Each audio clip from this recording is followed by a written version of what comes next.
Hello, beautiful people, and welcome. Hi. To the Chasca pre-release analysis! In the upcoming patch 5.2, Chasca and Ororon are coming out, and it's a bit difficult to talk about one without talking about the other. I'll make a pre-release for both of them, because I think it's worthwhile to do a pre-release for both of them. But in this video, which is focusing on Chasca, I'll still give you a short summary of Ororon, just so you can follow along even if you haven't read his kit yet. Anyways, base HP 9,797, base attack 347, base defense 615, crit rate Ascension. When it comes to base stats, it's something I talk about every time we get a new carry. The base attack itself doesn't matter too much because in a vacuum it doesn't mean anything. It'll only mean something once it's contextualized by the scalings on the kit. But the base HP and the base defense do mean something in a vacuum. And her base HP and base defense are honestly pretty low. We take a look at on-fielder's defense. Linny has 537, which is less. Molani 570. But as you can see, this is definitely in the lower end. 600-ish is in the lower end of defense. But then on top of that, 9,797 base HP is also on the lower end of HP. It's around the same as Ganyu. Both her defense and her HP are around the same as Ganyu. In other words, this is a character that is honestly pretty squishy. We'll talk about that in more detail later, but it is going to actually matter a lot because she doesn't actually have the best options when it comes to defensive utility in her teams. Finally, her Ascension stat crit rate is something that is worth pointing out because she is a Natlan carry, which means her best set is going to be the Obsidian Codex, which gives you 40% crit rate. So because her base crit rate is 24.2, you're starting at 64.2, which means that if on top of that you're running a crit rate weapon, it becomes very, very easy to start overcapping on crit. Anyways, let's go through her kit. Her normal attacks don't really matter.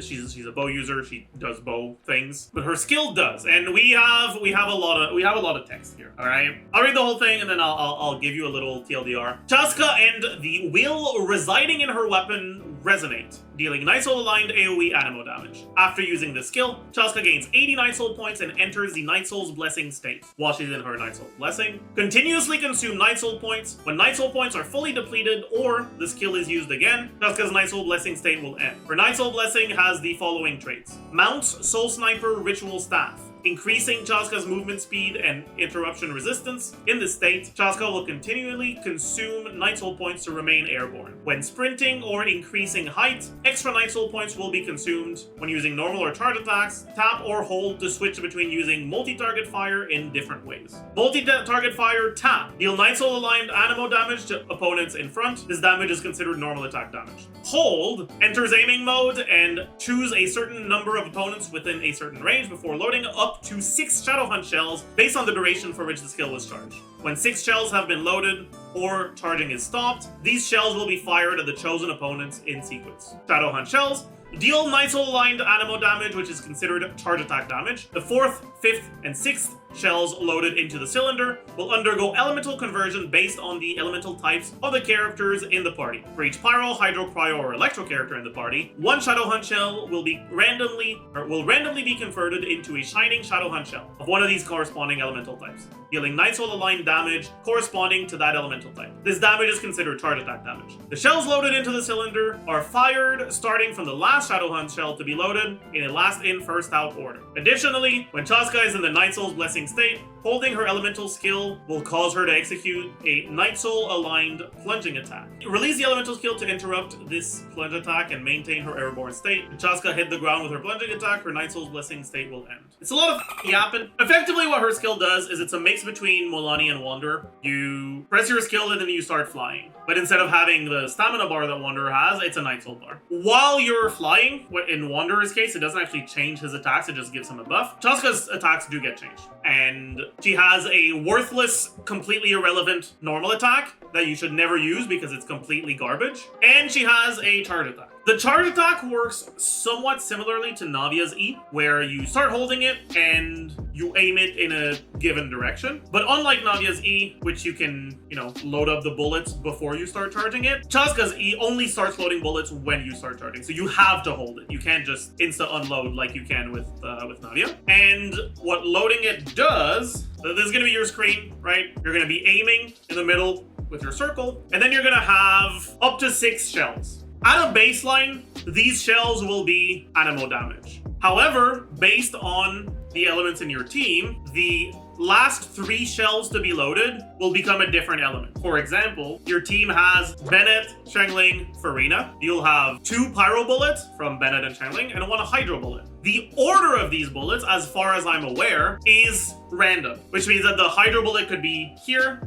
or here, or here. Once this has been fully loaded, it will get fired, with this one hitting first, and then this, and then this, and then this, and then this, and then this. But they all get unloaded pretty much at the same time. The really important part about this is the scaling. The base Shadowhunt shell, which is the Animo one, is 83% motion value. The Shining Shadowhunt shell, which is what the ones that have underwent elemental conversion, are 283%. More than triple the damage. Which means you absolutely want these bullets to absorb. Sacrificing one of your team slots to get an element that is not Pyro, Hydro, Electro, or Cryo, for example, replacing Xiangling in this team for Xilonen, is going to make one of your bullets deal Animo damage instead of Pyro damage, and make that very bullet deal a lot less damage. We'll get into whether that can situationally be worth it later on when we talk about the teams, but what I'm getting at is her Animo damage output is really, really small. It's not very good, and in order to maximize her non-Animo damage output, you're heavily incentivized to use characters that are not Animo, Geo, or Dendro. Now, her ICD, you can think of it as not really being time-based, but pretty much only hit-based. And most of the time, what's going to happen is you will apply the element of your 6th, 4th, and either 2nd or 3rd bullet here. In this example, it would be the 3rd one, but it's the first Animo one that hits. What this means is that depending on, what characters you have and what order these things are hitting in, you can end up potentially triggering reactions with these bullets and increasing their damage. So in this example, right, the Bennett, Xiangling, Farina example, you'd have Farina and Xiangling kind of fighting each other to get the aura on the enemy, with generally Farina being a little bit ahead over time. If the enemy has a Hydro aura, then this bullet is going to vape. And then this bullet can potentially vape as well. When Xiangling gets the aura, if you get something like this, you won't get a vape at all. However, this is only a 1 out of 3. There's a 2 out of 3 chance that the Hydro bullet is either here or here, right? It could be here or it could be here. And in either of those cases, you'll get a vape on that bullet. What that means is that actually doing proper calcs on her is a massive pain in the ass. Her skill cooldown is very low, but the cooldown only starts when it's over, so it works a lot like Wanderer in that sense. And then finally, her burst. Chasca concentrates her will, firing a single Gale-splitting Soulseeker shell that deals Night-Soul-aligned AoE Animo damage. Afterward, the Gale-splitting Soulseeker shell will split into 6 Soulseeker shells, which attack nearby opponents. Soulseeker shells? She sells Soulseeker shells by the seashore. Deal Night Soul aligned Animo damage. For each Pyro, Hydro, Cryo, or Electro character in the party, 2 Soulseeker shells will undergo corresponding elemental conversion to become Radiant Soulseeker shells, which deal Night Soul aligned elemental damage from a randomly selected one of the corresponding elemental types.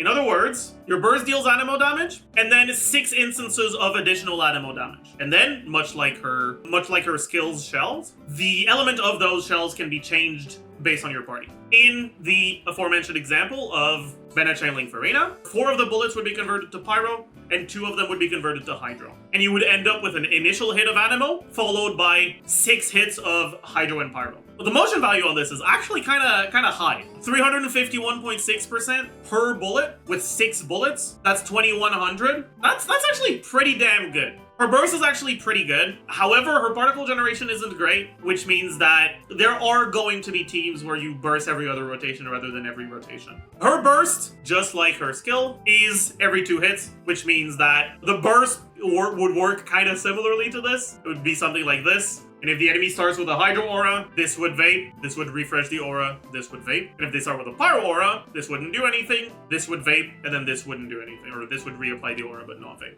There's still a very important part of her kit that we haven't looked at yet, which is her Ascension 1 passive. When the elemental skill Spirit Rain's Shadowhunt's multi-target fire is being charged, if there are party members who meet the elemental conversion type requirements, gain the following effects based on the number of different eligible elemental types present. There's a 33, 66, 100% chance for each type to trigger trigger Spirit Binding Conversion and calls a third Shadowhunt shell loaded into the cylinder to be randomly converted into a Shining Shadowhunt shell from one of the corresponding elemental types. Each elemental type will grant Chasca 1 stack of Spirit of the Radiant Shadow, increasing the damage of Shining Shadowhunt shell by 13, 35, 65%. This effect lasts until the current multi-target fire ends, max 3 stacks. In other words, this third bullet here has a chance to be converted into one of the elements that you already have. Unlike the first 3 bullets, where repeated elements can still count towards one more bullet, for the 4th bullet, the requirement isn't different a number of characters of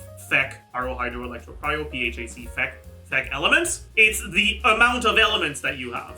So if we go back to our example of Bennett channeling Verena, it would only be 2 out of 3 chance that this last bullet gets converted. And then from what I understand, and this one's hard to be sure of before doing a lot of testing, if it does get converted, it's a 50-50 whether it's Hydro or Pyro.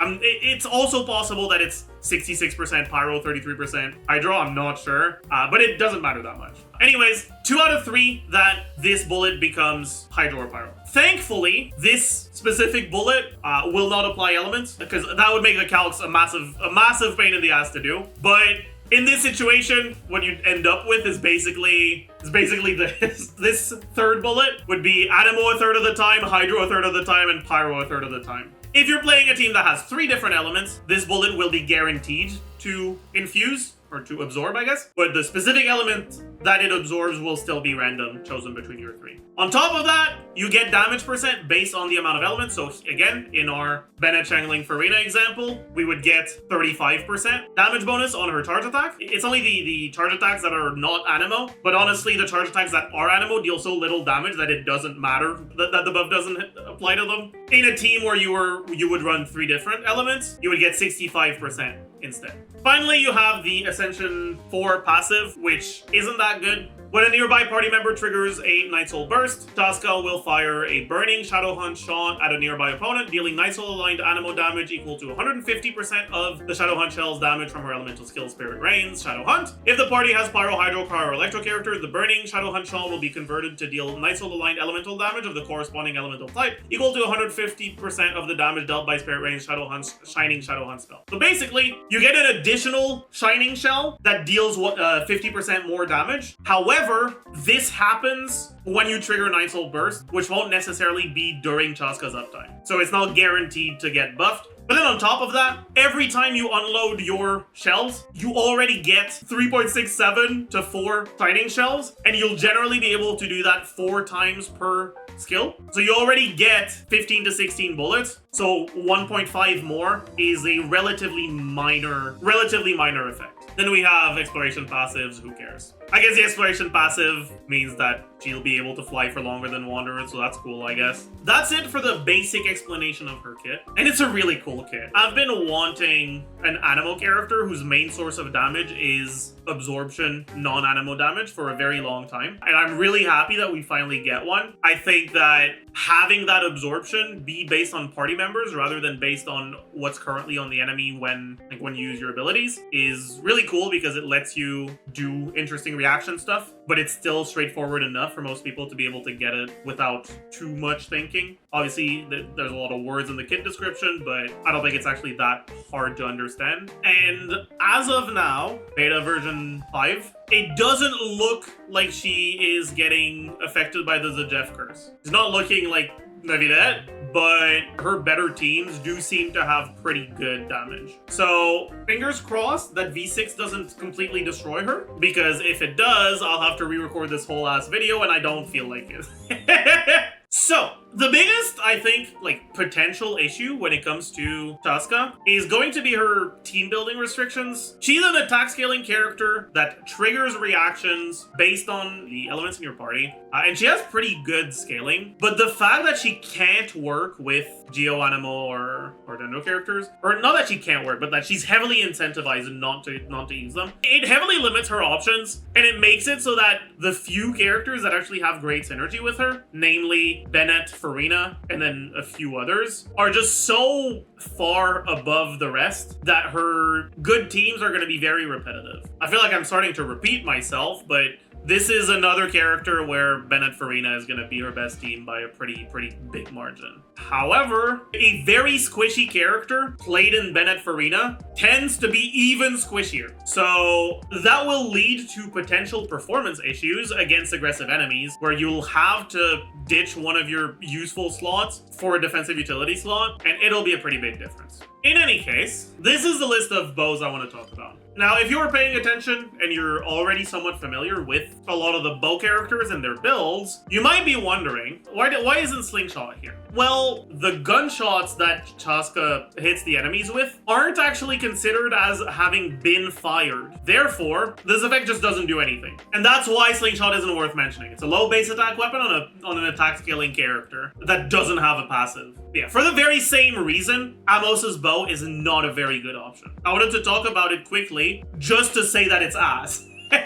Amos' bow does give you, I think it's 12% normal and charge attack damage. That's unconditional, but the up to 40 additional that you can get based on travel distance will not do anything. So, her signature bow, 608 base attack, so mid base attack, crit damage substat. For 12 seconds after triggering a swirl reaction, attack increases by 24%. In addition, when one or two or more characters in the party are of a different elemental type from the equipping character, the damage dealt by the equipping character's charge attack is increased by 20 or 48%, and elemental burst damage is increased by 10 or 24%. So, in Chasca's case, this is 24% attack, 48 charge attack damage, and 24 burst damage. Her signature is, as usual, obviously best in slot, and it does follow the recent trend of signatures being about 30% of an increase compared to the best free-to-play craftable option.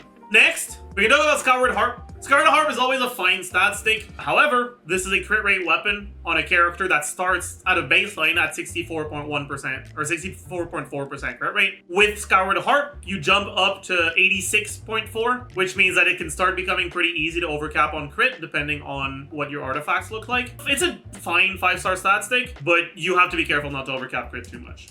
Polar Star has the same issue. It's 33.1 crit rate instead of 22.1 though, which means that you're starting at 97.4% crit rate, unless you have like no crit rate whatsoever in your substats. With Polar Star, you're pretty much guaranteed to overcap crit. How good it is will depend on how much you're overcapping by. Even when you're overcapping a little bit, it can give you 30% attack relatively consistently, right? Because you can get 3 stacks. You can get the first stack from a normal attack, second stack from using your skill, and the third stack from your charge attack starting to hit. Adding 1 normal attack before the skill is generally not much of an issue. So it's also a fine 5-star stat stick. Then Aqua Simulacra. Hog! It's a crit damage weapon! Aqua Simulacra is generally going to be the best 5-star, just strictly stat stick outside of her signature. Thundering Pulse is generally going to be a little bit behind, but it's not completely useless. I guess solid between fine and good. Hunter's Path is where the crit rate overcapping issue starts becoming a real problem. With Hunter's Path, you start at 108% crit rate. And like I mentioned when I was talking about Polar Star, most people have crit rate on their artifacts, even if they're trying to look mostly for crit damage. So you're going to end up overcapping probably by like at least 20% crit on Hunter's Path. And with that, it actually leads to a situation where Obsidian isn't even necessarily the best for Chasca, but Obsidian is so much better than the alternatives that Hunter's Path gets heavily gimped. She doesn't have EM scaling, and while she does have the potential ability to trigger reactions, she generally won't get more than 1 reacted bullet per salvo. And so, like, EM is not a useless stat, but it's not great either. It's gonna have value similar to like flat attack, and because you're not going out of your way to build EM, it makes it so that Hunter's Path's passive isn't that good. If you do go out of your way to build EM on Hunter's Path, it's actually going to be worse than if you were building attack instead. So overall, Hunter's Path, not great synergy to begin with, but then on top of that, pretty much guaranteed to overcap, right? If you don't have a good Obsidian set and you have a great Wanderer set already, then like if you have Hunter's Path, it will perform quite well, but it's not really a weapon you're looking for. First Great Magic, Linny's signature. Unfortunately, the requirement for Chasca is the opposite of the requirement for Linny. You don't want to run animal characters with Chasca, unlike with Linny where you want to run pyro characters with them. Yeah, so you'll get 1 stack, which is 16% attack percent and 16% charge attack damage, which makes this a solid stat stick even if you don't get a lot. The move speed doesn't really matter, but I mean, whatever. It's generally going to be relatively similar to Aqua, the base stat distribution isn't quite as good because since you're running Bennett, if you're running a crit weapon, you'd rather have a lower base attack, higher crit substat weapon. But the effect is slightly better, and unlike Aqua, it doesn't require being close to the enemies, which is a really nice upside because Chasca is a ranged character, and sometimes you're not going to be close to the enemies. So if you have both of them, I think I'd lean more towards First Great Magic than Aqua, but they're relatively close, all things considered. Next up, we have the new upcoming Banner 4-star bow, which is actually a great synergistic weapon for Chasca. At R1, decreased gliding stamina consumption, which doesn't matter. When using aim shots, the damage dealt by charge attacks increases by 6%. I'm going under the assumption that it works. Just be aware that that's an assumption I'm making right now. I'm not 100% certain of it. But yeah, so this is 36% damage, and at R5, it's 72% damage, which is a great passive, but it's an attack percent substat, and you get a lot of attack percent to begin with. And then more importantly, it's a limited 4-star weapon, which is generally not something that people get at High Refine. If you have it at High Refine, it becomes competitive with most of the fine 5-star stat sticks. Not quite on the same level as Aqua Thundering Pulse, but not that far behind. At R1 though, it's not really better than the free-to-play options, so it's kind of whatever. Scion of the Blazing Sun has great synergy with Chasca. Potential issue with the fact that it's a crit rate weapon. However, it's high base attack, low crit rate, so it makes it a bit easier to avoid overcapping crit. The physical damage hit that you get doesn't matter. The part that does matter is you gain 28% charge attack at R1, 56 at R5 on a crit weapon. This is generally her best 4-star option. However, if you're against multiple enemies, you won't get this thing on more than whichever enemies got hit by this. If you kill enemies in the middle of a rotation, the next rotation won't be affected by this damage bonus either. So practically, it's not quite as good as it looks like in calcs, but it's still generally going to be her best 4-star option at R5. But at R1, much like Flower Wreathed Feathers, it doesn't really do much more than the free-to-play craftables, and I don't know if I would really recommend spending 5 patches worth of battle pass on getting a weapon that's only like 10% better than the free-to-play craftable. So it's a good 4-star stat stick, but not much more than that. Next up, Viridescent Hunt, only looking at the DPS, gonna be much worse than all of the other weapons that I've mentioned. However, you do get a bit of grouping, and Chasca's AoE performance is not very good. The way her bullets get fired, it's not that it hits every enemy, it just goes to hit different enemies in here. Chasca is not a good AoE character at all, and you should not expect her performance to be great in AoE. But Viridescent Hunt can help alleviate those AoE issues. I wouldn't recommend it over the free-to-play options most of the time, but it's still nice to know that it's something you can do. And finally, we have the free-to-play options. The default one is going to be Song of Stillness. Song of Stillness is the best one of the 3. It's the Fontaine craftable, 16% or 32 at R5. More damage when you get healed, which if you're playing Bennett Farina, is something that will happen at the start of your rotation. However, if you're not playing Farina, you don't have a way to guarantee that you proc this just from Bennett, because Bennett only heals when you're below 70% HP. So if you're playing a Bennett team that doesn't have Farina, either because you don't have Farina, or you don't want to play her, or you have her on another team, you might not be able to trigger Song of Stillness's effect, which opens up the option to go for one of the other 2 craftables. However, Song of Stillness will generally be the best in slot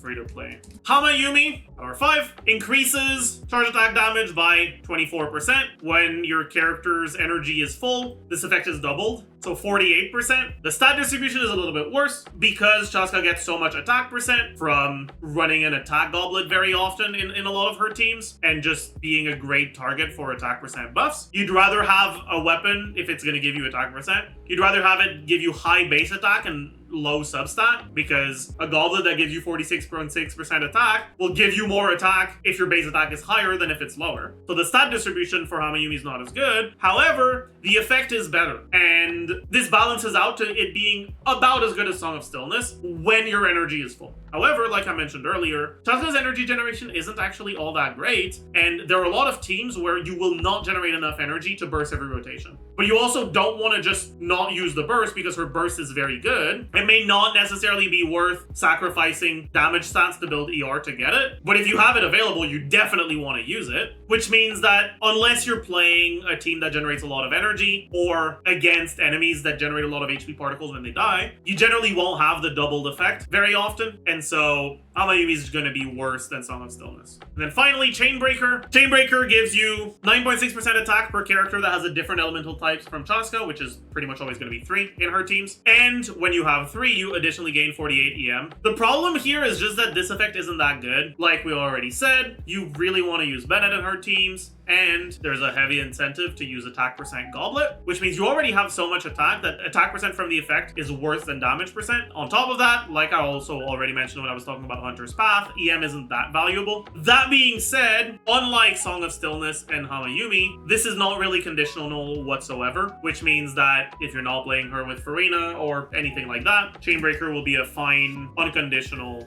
free-to-play option. If I were to order them from best to worst, her signature is going to be best in slot. Next, First Great Magic, then Aqua. After that, Thundering Pulse, then Harp and Polar Star. Then High Refined Flowery Feathers. Low Refined is still not very good. And Scion of the Blazing Sun. Then Song of Stillness. I'll put Hunter's Path here. If you manage to have very little crit rate in your substats, like if you have really good artifacts that have a bunch of crit damage and attack percent, Hunter's Path can be slightly better than Song of Stillness. But most of the time, it's about as good, if not worse. Then probably Chainbreaker, then Hamayumi, and then Viridescent. Next up, artifact sets, Obsidian, Codex. The 40% crit rate is just too good. You can also use Magical Sea, which is just going to be strictly worse than Obsidian because it just gives you less crit. But it's still a fine option if you don't have a great Obsidian yet. If you don't have a Codex set and you're not planning on playing her with Farina, you can also go for just random whatever stuff like Wanderer's Troop. You can go VV. The thing about VV, though, is that Chasca's animal application is awful, and there are a lot of teams where it's going to be difficult to trigger your VV on the right elements. If you're playing Bennett, Sterling, Farina, most of the time you're only going to VV one of the 2 elements. When it comes to her personal damage, it's noticeably worse with VV, even if you manage to trigger it, just because Obsidian is so good, and she doesn't benefit from the 2-piece on VV. But if you have good uptime on your VV on all of your elements, it'll still be relatively similar to Codex for the team DPS if you have enough off-field characters that do damage themselves. The issue comes where that won't necessarily be the case. Still, VV is still always a fine option. And similarly, you can also go Cinder City. I wouldn't really recommend Cinder City unless you're playing a high crit rate weapon where you overcap and you're playing it in a team where it would be difficult to get swirls on multiple elements. Next up, we have artifact stats. Generally, you're going to want attack, crit. The reason why you want attack instead of damage percent on the goblet is that there isn't a good damage goblet for her. When you look at her damage profile in something like this, right, getting back to the Shining Bennett Farina, if there's a Hydro Aura, you manage to evade both of these, and then you also get a Pyro one here. If that's the case, Pyro Goblet is better. However, not by that much, and this is generally not the case. And this is pretty much as high damage of one given element you're gonna get. Therefore, in most situations, just because a Pyro Goblet doesn't buff this bullet, or this bullet if it doesn't hit Hydro, or any of the animal ones, or the parts of the burst that aren't Pyro, you're just better off going Attack Goblet. Ever since her I think it was V3, where they gave her damage percent on her Ascension 1, Attack Goblet is now about as good as Pyro Goblet, even in the double Pyro teams. Pyro Goblet is still viable in those double Pyro teams if you already have a good Pyro Goblet and you don't have a good Attack Goblet. I know a lot of people don't level their Attack Goblets or sometimes even fodder them altogether. If that's the case for you, then it's fine to use a Pyro Goblet, but you should stay on the lookout for a crit goblet. So you can also do attack, damage, crit. Technically, you can also use a Hydro Goblet in that Farina team, or maybe an Electro or Cryo Goblet, depending on which team you're using, but it's generally going to be worse than an Attack Goblet. And now finally, teams. In order to get full value out of team building, the perfect situation is characters that give good buffs and are of an element that triggers a multiplicative reaction, so either melt or vape. Because of that, pretty much by far the best 2 options in her teams are going to be Bennett and Farina. When you are going to be looking at Chasca's best teams, it's pretty much exclusively going to be Bennett, Farina, Flex. It's a bit unfortunate, but it is what it is. Now that last slot is the one that actually is interesting, and this is where I'm going to have to start talking about Ororon. So let me give you a very, very, very quick rundown of his kit. Ororon is an electro off-field damage dealer with a skill that does pretty much nothing other than generate energy and an off-field damage over time burst. His Night Soul gimmick is that he gains stacks when your team deals electro or hydro damage, and he consumes those stacks to deal damage when you trigger electro charge or deal Night Soul aligned damage. His actual damage output is reasonable, but nothing out of the ordinary. However, he's an Atlan character, which means he can use the Cinder City set. You can think of Ororon as an official that does less damage. However, the damage is AoE, and he gives a buff to the rest of your team. Ororon is a fairly strong character, mainly just because of how broken Cinder City is, and that's going to matter a lot in Chasca teams, where once you have Bennett Farina, you have a last slot that's open that can actually be filled by Ororon. If you use Ororon, you become a soup team. We're going to have something like this. If this is the bullet that's Pyro, it'll trigger Vape and potentially Overload because you have off-field Hydro and Electro. If this is the bullet that's Pyro, it won't trigger Reaction. And if this is the bullet that's Pyro, it'll also trigger Vape and Electro and Overload. So it's a 2 out of 3 that you trigger Vape and Overload, 1 out of 3 that you don't. Technically, it's also possible that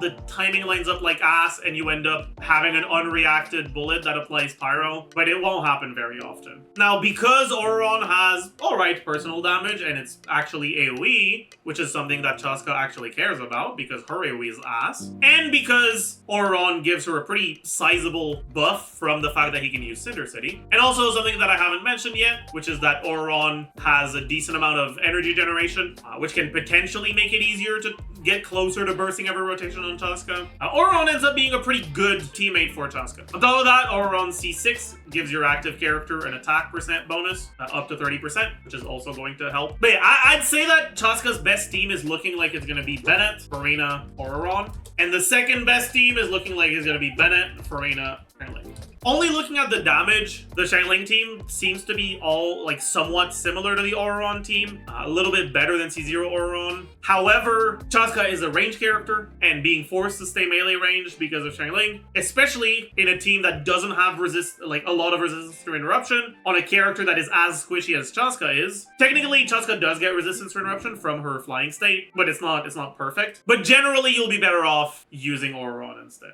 Other than this, you can also think about using characters. I'm not going to write the Bennett Farina again, but you can use defensive focus characters like Lila. If you don't have Farina, you can use other characters like Shenhe that will allow you to potentially trigger reactions and give you somewhat of a buff, but it's going to be pretty noticeably worse. You can mix and match stuff differently, like Bennett, Xilonen, Ororon, but it'll be worse. It's the biggest problem with Chasca is she just doesn't have a lot of flexibility in her teams. The Bennett Farina teams are going to be significantly better than the alternatives, and there's not much you can do about that. However, that doesn't mean you absolutely need to play them.